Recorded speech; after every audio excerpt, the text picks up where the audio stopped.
Welcome to the Mr. Beacon podcast. My name is Steve Statler of Wiliot. There's a bit of a change. We'll talk about that in a second. But first I want to introduce Martyn Etherington, who's a special guest. A, because he's an old friend, and B, he's working at a really interesting company, Jasper, where he is the Chief Marketing Officer. So Martyn, welcome to the show. Thanks, Steve. Pleasure to see you after all these years. About 15 or so years since we last seen each other. Pretty amazing, yeah. A lot of water under the bridge. And it's funny, we both ended up in this IoT space. You know, one of my clients of Statler Consulting was Wiliot, and they were doing some really cool stuff around passive Bluetooth. Basically, Bluetooth sensors and tags without batteries. So I'm not going to spend a lot of time on that, but it was so exciting. I've joined the company. And so starting next time we do a show, there'll be a Wiliot logo in the background.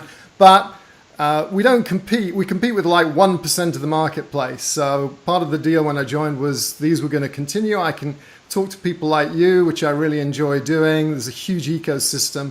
And so this is, a proper job. And also I get to talk to fun people. So what more could you ask? Thanks so much for taking time out. Jasper's a very interesting company. Maybe can you give us kind of the elevator pitch on what you guys do? Yeah, so we're now called Cisco Jasper because we're now part of the overall Cisco family. But in essence, you think about Jasper and what we do IoT connectivity management. So what does that really mean? Anything with a SIM chip in it connected to a cellular network that requires provisioning, security, rules, split billing, monetization. Really, we are the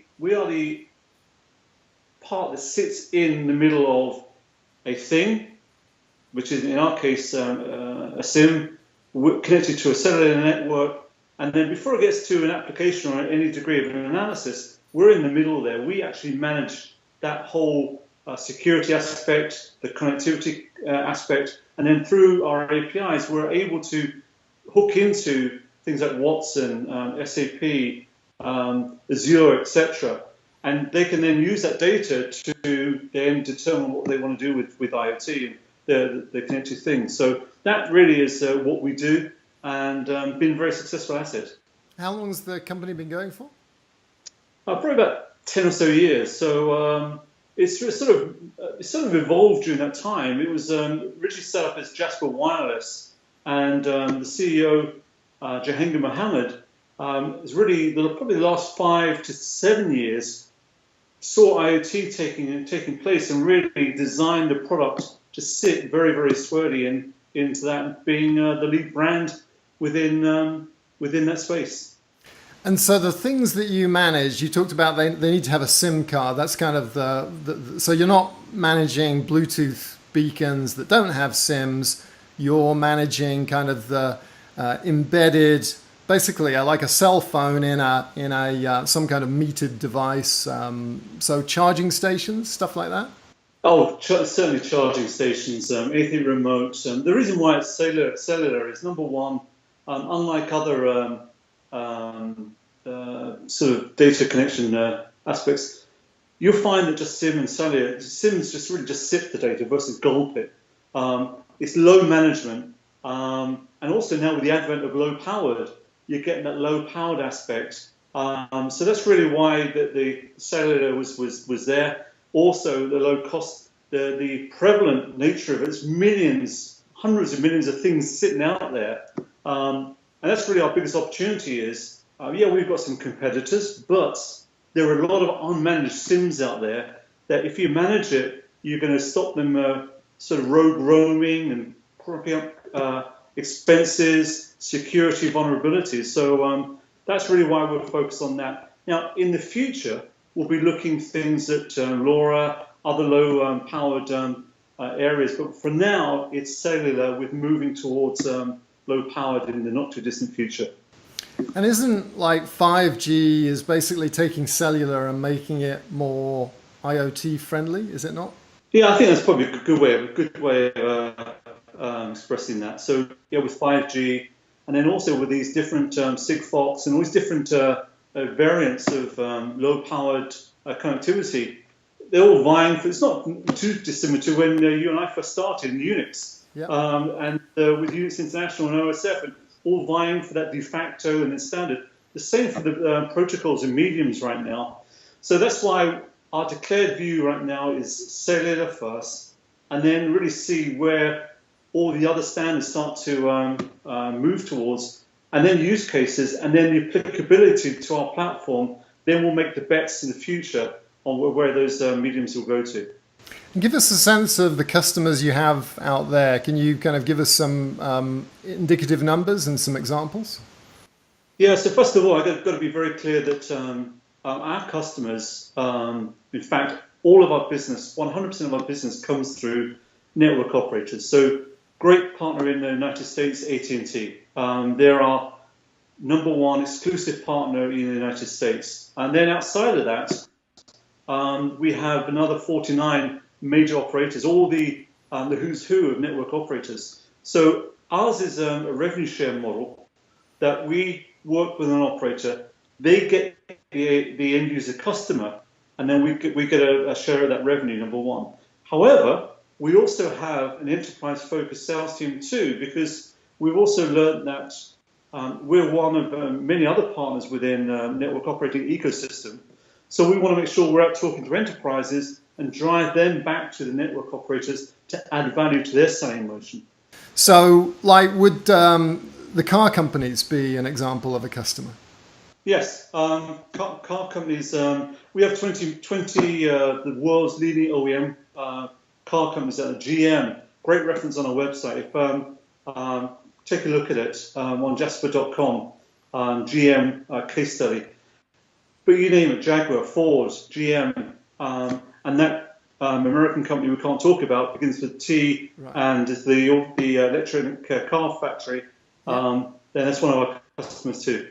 Fantastic. So what's the kind of functionality that you would add to? So is it like OnStar? Are you part of OnStar? Or yeah, absolutely, part of OnStar. So basically, if you think about a car, it's basically a sim on wheels, and anything with wheels, spaces like smart cities, smart buildings, fleet management, they're all good. Anything that needs a truck roll, they're all good case studies for IoT, particularly in our space. And what we do, of course, is just really manage all of those devices. So, for instance, cars, as you talked about OnStar, that's really all down on our platform. So we can actually connect people via OnStar. We've also got, for the car OEMs, we allow them to do split billing, which is important for them. So if they've got some Spotify account or Sirius account or some insurance company wants to aggregate the data, we can do that split billing. So not only managing those devices, making sure that the billing plans for them, the rate plans are certain. We've got some automated rules to make sure there's no rogue data downloads, and of course the security aspect. And then on top of that, from an OEM perspective, allow them to do split billing so they can monetize that connectivity with the vehicle. So what are some more of the things that become an issue that needs to be managed when you're dealing with cellular? You talked about one there, which was managing kind of rogue downloads. So presumably, that bandwidth is a really scarce commodity, and you don't want to be wasting it on stuff that's irrelevant. What other functions do you offer that make people decide to use your platform rather than building it themselves? Well, I think there's a number of things. There's you could put some rules against. So you can have a set of rules. You've got hundreds of thousands of devices out there needing to be managed. You can put rules against certain things. So if it's certainly it trips something, an event, you can come back and alert you. So that's just one basic example. There was whether it's folklore or not. Again, I can't guarantee the credibility of this story, but it sounds really good. There was a traffic light with a SIM cranking up international roaming charges against it. So if you had rules to prevent that, you can catch those sort of anomalies very, very quickly. That's one. Security is obviously paramount, and people are scared right now of IoT, and everyone fears that their cat bowl is going to be the security breach for the rest of the house. So you want to make sure that you've got some degree of security built into that, and there's going to be a lot more from Cisco Jasper in the weeks and months to come around that, particularly as we start to build in the Cisco technology into our products. And so it just really goes down to those parts. So provisioning, managing, rules, security, and then also from a monetization perspective, the ability for a company to monetize IoT. And what are you seeing in terms of sensors? So there's one thing being able to talk and send some data backwards and forwards, but and we talk about the Internet of Things and the fact that we're going to have sensors everywhere, but what are you actually seeing in terms of the sensors that are actually being used and how that's creating value? Because you do hear about some pretty harebrained examples that obviously someone just thought of in the bath and no one's actually doing it. What are you seeing people actually do? Yeah, I think that there's a term we call, which is real IoT. And I think that if you speak to anyone about IoT, we go to any IoT seminar, and you're going to get the self-professed guru, the analyst saying there's going to be a gazillion million, put in your favorite big number, put in your favorite analyst, and put in your favorite year. We get that. It's going to be a huge volume of connected stuff. And then you get the quirky connected toothbrush, connected cat bowl.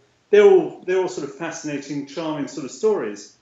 But right now we manage over, I believe it's now 50 million things out there on our platform, and across all different industries. So we call this real IoT because people are managing their businesses right now and making revenue from being connected to sensors, robotic arms, vending machines, cars, you name it, today. And I think that's really the thing that we're trying to get the conversation away from is IoT in the future tense to IoT now, and real IoT and applied use cases to IoT case studies and examples. That's why if you go to our website, we spend a lot of time, effort, and money on trying to ensure that people can understand the nuances behind IoT implementations.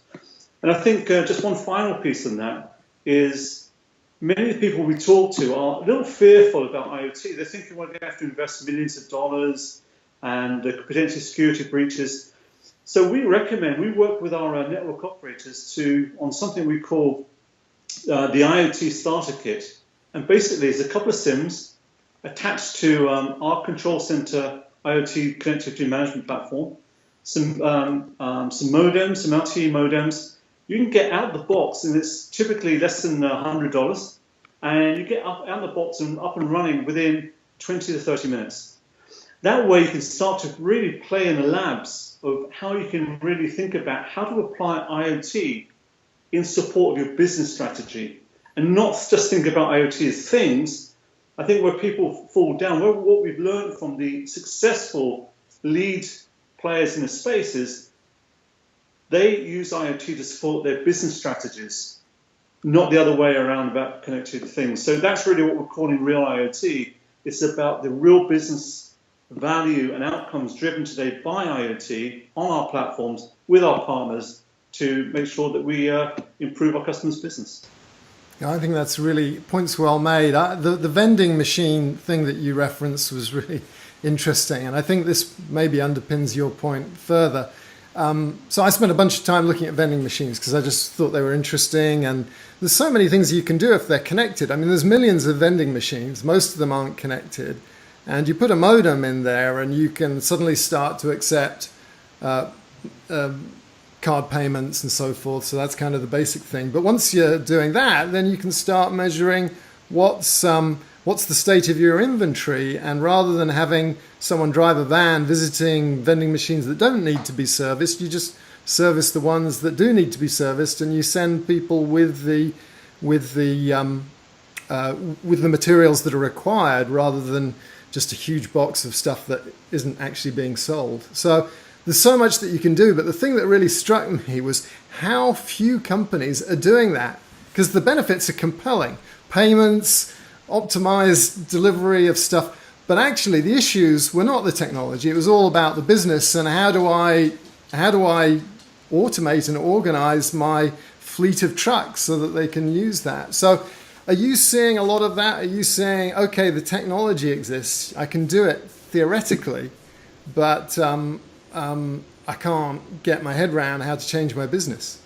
Yes, I mean that's a lot to unpack, but the short answer is yes. The next answer to that is go to the Cisco Jasper website and type in Cantaloupe. They're the vendor manufacturing for vending machines, and they are a great case study. You go on there. There's great videos, about 3 or 4 minutes long, peppered with basically everything you said about preventing truck rolls, administration, inventory management, what's selling best, what's not selling, and then also reduction of operating costs and improvement of customer experience. So do go on to jasper.com and type in Cantaloupe, Canteloupe, and you'll find a great case study there. So I think that's, to your point, that's a good example, an illustration of that, number one.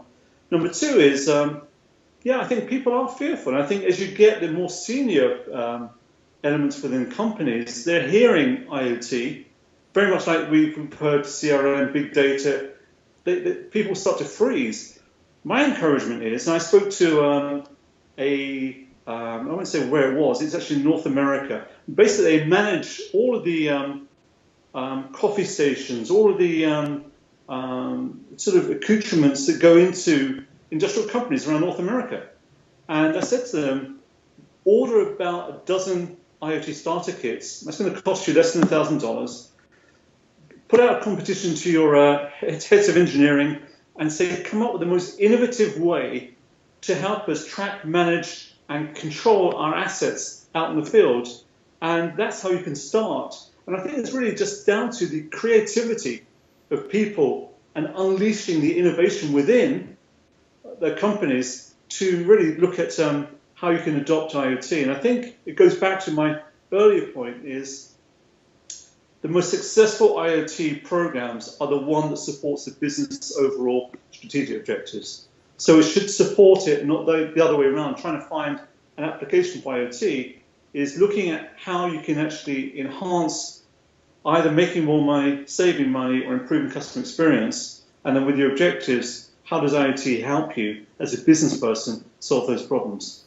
So good advice. Last question area. I don't know whether it's going to be the last question, but tell us a bit more about the connections that you're establishing. I'd love to hear a bit about, so what's happening as a result of the Cisco acquisition? What are the changes that you're seeing? So what's the connectivity there? And then I'll come back and I've got one last connectivity question to ask you.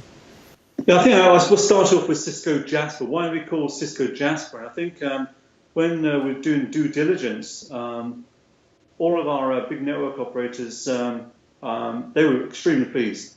Then there was a caveat. We're delighted. We've got longevity. Cisco is a fantastic brand, but we're concerned that you're going to get lost. We're concerned that your customer centricity is going to move away. So that's why we were very purposeful. We, in fact, spoke to the people at Meraki and got some very good coaching insight there. Over time, it will devolve into Cisco, absolutely. But right now, Cisco Jasper is that name. And so post-acquisition is one of the most smooth, and I'm not saying this, this is one of the most smoothest acquisitions I've ever been part of. And the other thing that we're seeing is we're getting the benefit of the billions of dollars that goes into Cisco R&D. So our next, without giving away too much, our next premium applications, over-the-top applications will be around security, Cisco umbrella security, and then start to look at analytics and so on and so forth. That's really where we're seeing that aspect. So the brand is being fantastic for us, and then also the R&D technology. Where we've got to really focus on is really unleashing the rest of Cisco to try and actually augment our sales with our network operators. Very good. And what about other integrations? I think you mentioned SAP. So why would you integrate with something like SAP? Because you think about it, we're really basically managing those SIMs and managing those connections. And we don't do the real deep and wide analytics or whatever people want to do. So really, we've got to, a big focus of our strategy was to realize what we're good at, and then also make sure we don't compete with the likes of AWS and Watson, etc. So we have a set of APIs that hook into those platforms. We've done a lot of work with Salesforce, with SAP, with Microsoft, with Amazon, purely to make sure that we've got those connectivity and we can take advantage of their ecosystems. And that's really the strategy behind that. Very good. So any question I should have asked you? You think we covered I'm it? sure there are, but I'm not going to actually share that with you because I know you're off. All right, very good. Martyn Etherington of Cisco Jasper, it's been a real pleasure talking to you after 15 years. Congratulations on being part of such a fascinating company, doing really well. Appreciate it. Good, thanks, Steve. It's always a pleasure speaking with you.